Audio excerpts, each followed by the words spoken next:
શ્રી સ્વામિનારાયણ ભગવાનની જય. આપણે અત્યાર સુધીમાં આટલા પ્રપોઝિશન આપણે ભણી ગયા છીએ. આપણે દર વખતે આનું વાંચન કરીએ છીએ. On, on to, upon, to, from, over, above, with, by, until, for, since, in, at અને ઇન્ટુ. આટલા પ્રેપોઝિશન આપણે ભણ્યા છીએ. આપણે ફરીથી યાદ કરાવી દઈએ તમને કે રોજ આપણે 20 થી 25 વાક્યો જેટલા રોજ આપણે કોઈ પણ ધોરણની કોઈ પણ પાઠ ઇંગ્લિશનો પાઠ હોય ચોપડી એમાંથી આ જેટલા આપણે પ્રેપોઝિશન ભણ્યા છે એ પ્રેપોઝિશન જે વાક્યમાં આવતું હોય એ વાક્ય એ પાઠમાંથી કાઢવાનું, એનું ભાષાંતર કરવાનું. એટલે પ્રેપોઝિશન આવ્યું છે તો આપણે ભણ્યા છે એમાંથી કયા કારણથી આવ્યું છે એ રીતે જો પ્રેક્ટિસ કરશો તમે તો જ તમને પ્રેપોઝિશન સમજાશે. જો ગોખવાનો પ્રયત્ન કરશો તો આ પ્રેપોઝિશન સમજાશે નહીં, કારણ કે પ્રેપોઝિશન તો તમે લિસ્ટ બનાવો છો તો 100 જેટલા પ્રેપોઝિશન થઈ જાય, તો એ બધા આપણને યાદ રહે નહીં. એટલે આપણે સમજવાનું છે ક્યારે કેવી રીતે કયું પ્રેપોઝિશન વપરાય. આજે આપણે ઓફ ભણવાના છીએ.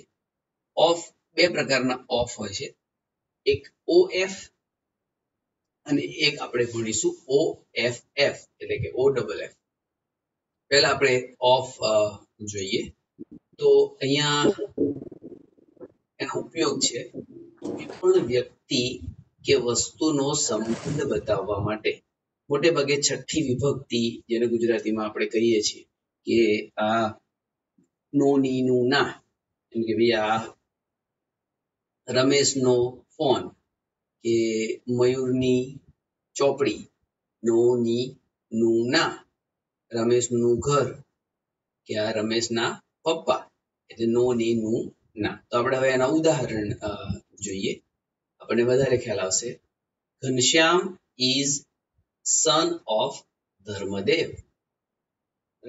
એક જ દીકરો હોય તો Ghanshyam is the son of Dharmadev આવે. પણ અત્યારે આપણે અનુમાન કરીએ કે ઘનશ્યામ અને રામ પ્રતાપ અને ઈચ્છારામ બધા 3 ભાઈઓ હતા, એટલે ઘનશ્યામ ઇઝ એ લખવું હોય તો તમે લખી શકો. Ghanshyam is a son of Dharmadev. એટલે શું છે કે ઘનશ્યામ એ ધર્મદેવ નો પુત્ર છે અથવા ધર્મદેવના સંતાન છે. તો નો, ધર્મદેવ નો, હંમેશા અંગ્રેજીમાં આ રીતે જ વંચાશે, ઓફ ધર્મદેવ એટલે ધર્મદેવ નો. બરાબર છે. બીજું એક ઉદાહરણ આપણે જોઈએ. These are the students of BAPS છાત્રાલય. એટલે BAPS છાત્રાલયના વિદ્યાર્થીઓ. These are આ છે, આ BAPS છાત્રાલયના વિદ્યાર્થીઓ છે. આ રીતે એનું ગુજરાતી થશે. એટલે ઓફ BAPS છાત્રાલય, ઓફ ધર્મદેવ. અહીંયા શું છે તો કે વ્યક્તિ કે વસ્તુનો સંબંધ બતાવે છે. તો કે વ્યક્તિ કે વસ્તુનો સંબંધ, તો ઘનશ્યામનો સંબંધ છે. ઘનશ્યામનો સંબંધ શું છે તો કે સન ઓફ ધર્મદેવ, ધર્મદેવના દીકરા. ઘનશ્યામ અને ધર્મદેવ વચ્ચેનો જે સંબંધ છે એ શું બતાવે છે કે સન. Ghanshyam is son of Dharmadev. And these are the students of BAPS છાત્રાલય. તો અહીંયા સ્ટુડન્ટ્સ અને છાત્રાલયનો સંબંધ બતાવે છે કે આ વિદ્યાર્થીઓ છે, પણ કોના છે તો કે BAPS છાત્રાલયના વિદ્યાર્થીઓ છે. બરાબર છે. આ રીતે સંબંધ બતાવવા માટે વપરાય. બીજું એક માપતોલ માટે ઓફ નો ઉપયોગ થતો હોય છે. માપતોલ એટલે આપણે કોઈ પણ વજન હોય અથવા કોઈ પણ જથ્થો હોય તો એ બધા માટે ઓફ વપરાતો છે. ઉદાહરણ બહુ સરસ સહેલું ઉદાહરણ છે.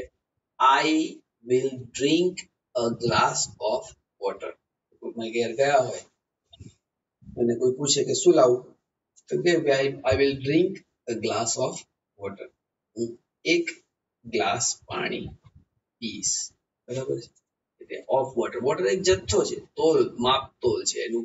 કેટલું જોઈએ glass of water, glass of, બરાબર, કેટલું, 2 glasses ઓફ વોટર. બરાબર. કે પછી half a glass of water.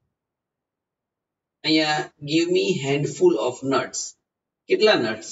Nuts એટલે આપણે આ કાજુ બદામ જે કહીએ છીએ ને એ બધું નટ્સ કહેવાય.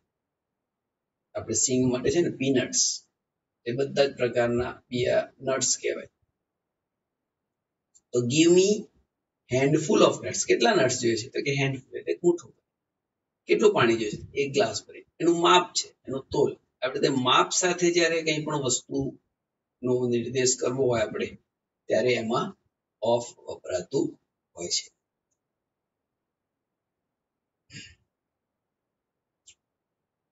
બીજો એક ઓફ નો વધારે ઉપયોગ આપણે જોઈએ.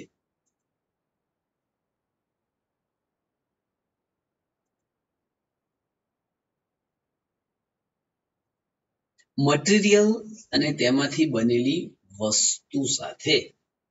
હવે મટીરિયલ અને તેમાંથી બનેલી વસ્તુ સાથે એટલે કે માંથી અથવા નોની નુના સાથે. એટલે ઉદાહરણથી આપણને વધારે સમજાશે કે ચલો, ઇઝ ધીસ મૂર્તિ મેડ ઓફ માર્બલ? મટીરિયલ શું? મૂર્તિ એ વસ્તુ છે. આ વસ્તુ કયા મટીરિયલ માંથી બનેલી છે? માર્બલ માંથી. વસ્તુ અને એનું મટીરિયલ એ વચ્ચેનો સંબંધ જ્યારે બતાવવાનો હોય ત્યારે શું વપરાય? ઓફ પ્રેપોઝિશનનો ઉપયોગ થતો હોય છે. ઇઝ ધીસ આ પ્રશ્નવાચક પ્રશ્નાર્થ વાક્ય છે, કારણ કે ઇઝ ખુદીને આગળ આવ્યું અને સાદું વાક્ય બનાવવું હોય તો ધીસ ઇઝ અ મૂર્તિ, ધીસ મૂર્તિ ઇઝ મેડ ઓફ માર્બલ. સાદું વાક્ય બનાવવું હોય તો એને એવી રીતે વપરાય. બીજું વાક્ય જોઈએ. This toys are made of cloth. આ રમકડા, તો રમકડા અને એનું મટીરિયલ શું છે? ક્લોથ, કપડું, કાપડ. ક્લોથ્સ પણ લખાવાય. This toys are made of clothes. S આવે એ કપડામાંથી બનેલા છે. આ રમકડા કપડામાંથી બનેલા છે. વધુ એક ઉપયોગ આપણે જોઈશું.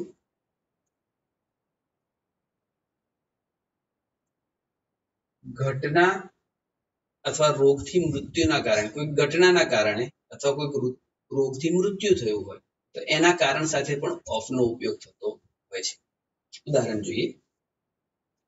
He is ill because of weather.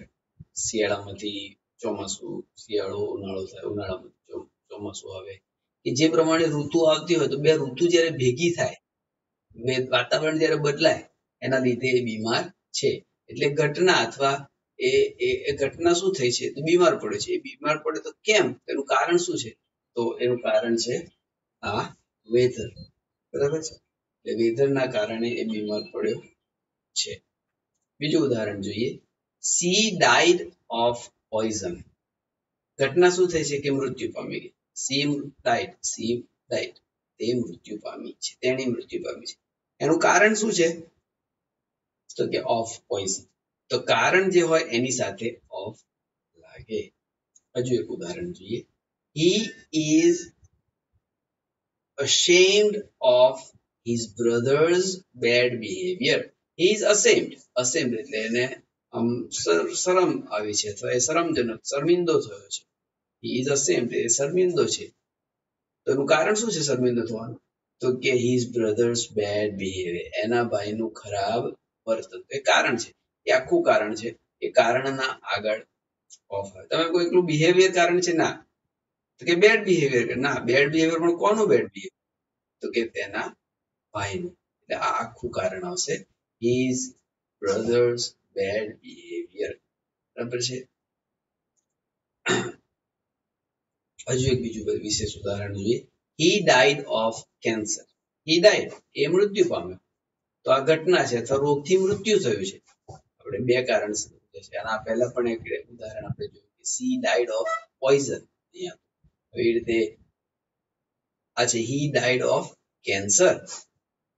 તો તે કેન્સરથી મૃત્યુ પામ્યો. એટલે રોગથી મૃત્યુ થયું હોય તો પણ એ મૃત્યુના કારણ સાથે તમે આ ઓફ વાપરી શકો. વધારે એક ઉપયોગ આપણે ઓફનો જોઈએ.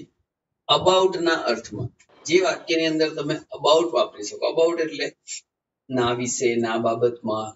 બરાબર છે? તો આપણે જોઈએ અબાઉટ નું પહેલા એક વાક્ય જોઈએ. I know all about Ghanshyam. I know all, મને બધું જ ખબર છે ઘનશ્યામ વિશે. મને ઘનશ્યામ વિશે બધું ખબર છે. તો એનું વાક્ય ઓફ તરીકે લખવું હોય તો કેવી રીતે લખી શકાય? આઈ નો ઓલ ઓફ ઘનશ્યામ. આ બંનેનો અર્થ સરખો જ થાય, બંનેનું ભાષાંતર સરખું જ થાય કે મને ઘનશ્યામનું બધું જ ખબર છે, એ મને ઘનશ્યામ વિશે બધું ખબર છે, એ મને ઘનશ્યામનું બધું ખબર છે. બીજું એક ઉદાહરણ જોઈએ. You should tell me about your summer vacation. તમારે મને તમારા ઉનાળુ વેકેશન વિશે કહેવું જોઈએ. You should tell me કહેવું જોઈએ. તો એનું ઓફ નું વાક્ય કેવું થશે? You should tell me of your summer vacation. About ની જગ્યાએ of આપણે છે. ગુણ બતાવવા માટે પણ ઉપયોગ આપણે કરતા હોય છે. કોઈ વ્યક્તિમાં કંઈક સારા ગુણ હોય અને આપણે કેવા હોય તો પણ ધારો કે અહીંયા પ્રામાણિકતાનો ગુણ છે, ઓનેસ્ટી એટલે પ્રામાણિકતા, ઓફ ઓનેસ્ટી એ ગુણ હોય તો ગુણની સાથે ઓફ આવે. તો he is a man of honesty. આ પ્રામાણિકતાનો માણસ છે, એટલે પ્રામાણિક માણસ છે. He is a man of honesty. ધારો કે તમે કહો કે Yudhishthira was a king of truth. સત્યનો રાજા હતો, સત્યનો રાજા ગુણ કહેવાય, સત્યનો ગુણ છે, ઓનેસ્ટીની ગુણ છે. ઘણા બધા ગુણો હોય દરેક વ્યક્તિને. તો ગુણ જ્યારે બતાવવાનો હોય, ગુણ એનો પરિચય આપીએ છીએ આપણે ગુણ વડે. હી is a man of honesty. આપણે એ વ્યક્તિનો પરિચય આપીએ છીએ કે કોણ છે, કે ઓનેસ્ટી રાખવા વાળો માણસ છે. યુધિષ્ઠિર કોણ છે? તો કે સત્યનો રાજા છે. બરાબર છે. વધુ એક આપણે જોઈએ, જેમ અબાઉટ ના અર્થમાં જોઈએ એવી રીતે ફ્રોમ ના અર્થમાં પણ અહીંયા ઉદ્ગમ થોડો આવે અથવા ઉદ્ગમ સ્થાન. ફ્રોમ એટલે ક્યાંથી, નદી ક્યાંથી નીકળી છે, તમે ક્યાંથી આવો છો, બરાબર છે. વેર આર યુ ફ્રોમ ને બધા જે વાક્યો તમે ક્યાંથી આવો છો, ઉદ્ગમ સ્થાન શું છે તમારું? She comes from a good family. બરાબર, એ સારા ઘરમાંથી આવે છે, સારા પરિવારમાંથી આવે છે. તો અહીંયા આપણે ફ્રોમ ની જગ્યાએ ઓફ વાપરવું હોય તો કેવી રીતે વાપરવાનું? She comes of a good family. બરાબર છે. સરખું જ થાય, જેમાં અબાઉટમાં હતું એમાં ઓફ વાપરતા હતા એવી રીતે અહીંયા ફ્રોમ અને એની અંદર પણ આપણે ઓફ વાપરી શકીએ. બીજું ઉદાહરણ જોઈએ. He is from a very poor family. એ ખૂબ જ ગરીબ પરિવારમાંથી આવે છે, અથવા એ ખૂબ જ ગરીબ પરિવારનો છે. બરાબર, એને ઓફ કરવું હોય તો he is of a very poor. બરાબર છે. he is of a very off એટલે ઘણા ગરીબ કુટુંબનો છે, નોની નું ના હોય ને, તે ઘણા ગરીબ પરિવારનો છે, એટલે એ રીતે આ ઓફ આવશે. હવે બીજું આપણે વાત કરી હતી ઓ ડબલ એફ, એ ભણીએ. પહેલું જોયું આપણે ઓ એફ, એ છઠ્ઠી વિભક્તિ માટે, નોની નું ના માટે વપરાતું હોય છે. આ ઓ ડબલ એફ, આ ઓ ડબલ એફ છે એ આમ તો સહેલું છે, તમે થોડુંક ધ્યાનથી ભણશો તો બધું વ્યવસ્થિત આવડી જશે. આપણે ઓન ભણ્યા હતા, ઓન તો આપણે છેલ્લે જોઈશું પણ ખરા ઓન અને ઓફ નો જે તફાવત છે. પણ આપણે ઓન ભણ્યા હતા તો ઓનમાં આવું જ કંઈક આવ્યું હતું કે કોઈ પણ વ્યક્તિ કે વસ્તુને સંપર્ક સપાટી ઉપર પડ્યું હોય ત્યારે ઓન વપરાય. કે ધારો કે ચોપડી ટેબલ ઉપર પડી છે, તો ટેબલની જે સપાટી છે એ ટેબલની સપાટી એને ચોપડી અડેલી છે, એટલે શું આવશે? The book is on the table. બરાબર છે. અહીંયા એ જ્યારે સપાટી છોડે ને ત્યારે ઓફ. એટલે અહીંયા ઉદાહરણ સમજીએ આપણે. This passenger just got off the train. હમણાં જ એ ટ્રેનમાંથી નીચે ઉતર્યો છે. સપાટી એની છોડી દીધી છે, હમણાં જ છોડી સપાટી. અત્યાર સુધી શેના સંપર્કમાં હતો?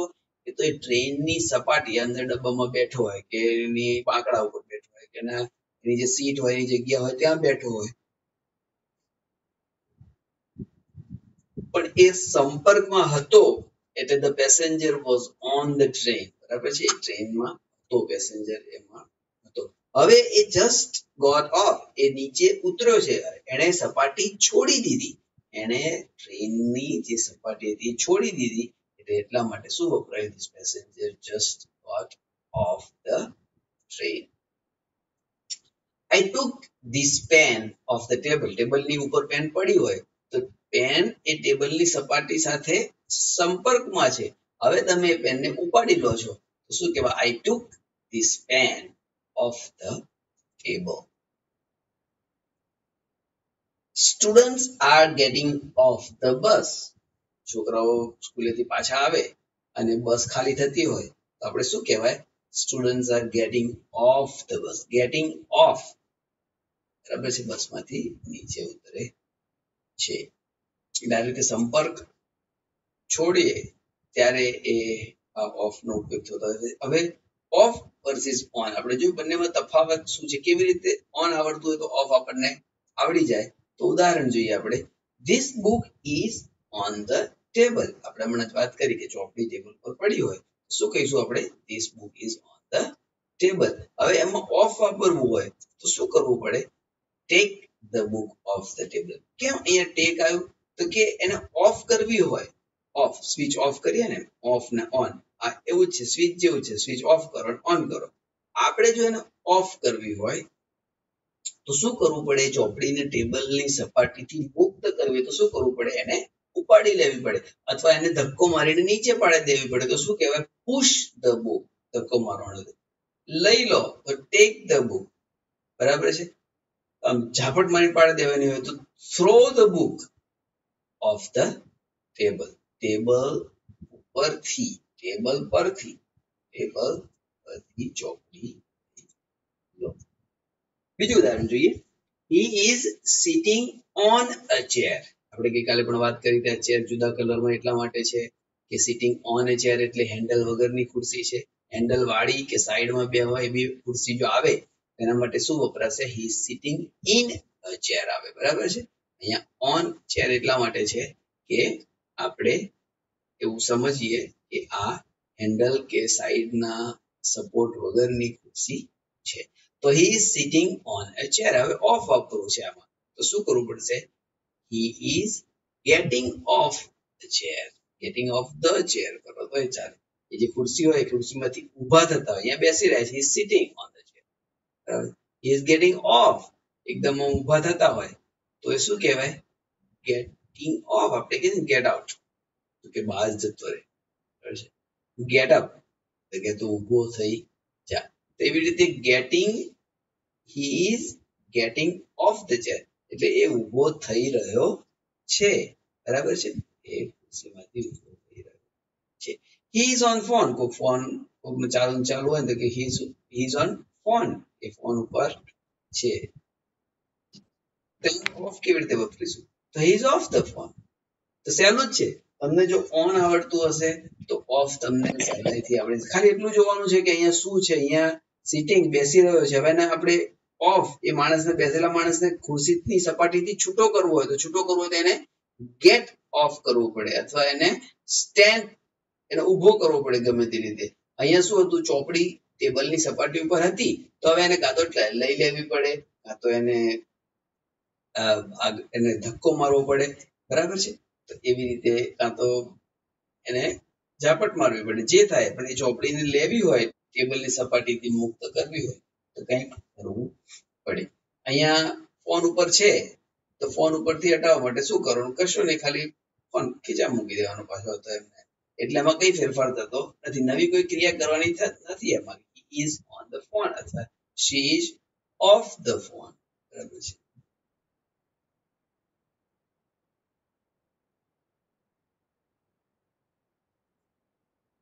બરાબર છે. બીજું એક જોઈએ. હજુ ice cream felt on his leg. આપણે આઈસ્ક્રીમ ખાતા હોય, ઉનાળો છે એટલે આઈસ્ક્રીમ ખાતા હોય. કોરોનાના લીધે આપણે ખાવાનો નથી, ઠંડી કોઈ પણ વસ્તુ આપણે હમણાં ખાવાની નથી. Ice cream felt on his leg. એના પગ ઉપર આઈસ્ક્રીમ પડ્યો, આવું વાક્ય છે. હવે એમાં ઓફ વાપરવું છે આપણે તો શું કરવું પડે? એ આઈસ્ક્રીમ જે પડ્યો છે, હવે એ પડેલા આઈસ્ક્રીમને પાછો પાડવાનો નીચે, પગ ઉપરથી નીચે પાડવો પડે. તો એના માટે શું લખાશે? Ice cream felt off his leg. પહેલું આ વાક્ય છે, ઓન સરખું જ લાગે, ખાલી ઓન ને ઓફ જ છે. સ્વિચ ઓન થઈ એટલે આઈસ્ક્રીમ આપણી વાટકીમાંથી કે ચમચીમાંથી કે મોઢામાંથી ગમે ત્યાંથી આપણા પગ ઉપર પડ્યો, બીજી સપાટી ઉપરથી આ સપાટી ઉપર આવીને પહોંચ્યો. હવે આઈસ્ક્રીમની સપાટી ને આપણા પગની સપાટી બે એકબીજાને સ્પર્શી રહેલી છે એટલે ઓન આવ્યું. હવે એ આઈસ્ક્રીમ પાછો રગડીને ઢીલો થઈને સહેજ પાછો નીચો પડી જાય છે નીચે. તો શું આવશે? Ice cream felt off his leg. એના લેગ ઉપર પડ્યો તો એની સપાટીને જે અડેલો હતો પગની સપાટીને, એના ઉપરથી નીચે પડી ગયો. She wears ring on her finger. તેણીની પોતાની આંગળી ઉપર વીંટી પહેરે છે. હવે આંગળી ઉપર વીંટી પહેરે છે તો હવે એને ઓફ કરવી હોય તો શું કરવું પડે? એને રિમૂવ કરવી પડે અથવા કાઢવી પડે અથવા લઈ લેવી પડે. તો she took the ring off her finger. બરાબર છે. એટલે આ રીતે ઓન અને ઓફ એના ઉદાહરણ આવી રીતે તમે સમજતા જાઓ સાથે સાથે તો બંને પ્રેપોઝિશન તમને એકદમ ક્લિયર થઈ જાય. she has been on computer since morning. આવું વાક્ય આપણે કહ્યું કે ભાઈ આ ક્યારની બેઠી છે કે since morning. તેણીની સવારથી કમ્પ્યુટર ઉપર બેઠી છે. એટલે કમ્પ્યુટર ઉપર નથી ચડી બેઠી પણ આ એક સમયગાળા માટે આપણે વાત કરી હતી કે since જ્યારે આવે ત્યારે પણ આવી રીતે તમે on નો ઉપયોગ આપણે કરી શકીએ. તો હવે આમાં ઓફ વાપરવું છે. તે કમ્પ્યુટર ઉપર બેઠી છે. હવે કેવું હોય કમ્પ્યુટર ઉપરથી ઊભી થઈ ગઈ છે. બરાબર છે. તો શું કહેવું પડશે? she has been off the computer since 2 hours. છેલ્લા 2 કલાકથી એ ઊભી થઈ ગઈ છે. એને કંઈ થયું નથી. તો આ રીતે આપણે ઓફ અને ઓન એક સાથે જો ભણીએ આપણને ખબર પડે. એટલે હવે ઓન ઓફ અને OOFF ઓફ અને OF ઓફ આની સાથે આપણે અત્યારે 3 ને 3 6 દુ 12 17 પ્રેપોઝિશન આપણે ભણી ગયા છીએ. બીજા પ્રેપોઝિશન આપણે આવતીકાલે ભણીશું. ત્યાં સુધી ફરીથી બધાને કહી દઈએ કે આપણે બધાએ પ્રેક્ટિસ આના કારણ સાથે કરવાની છે કે આ કેવી રીતે આ પ્રેપોઝિશનનો ઉપયોગ થયેલો છે, કયા કારણથી ઉપયોગ થયેલો છે.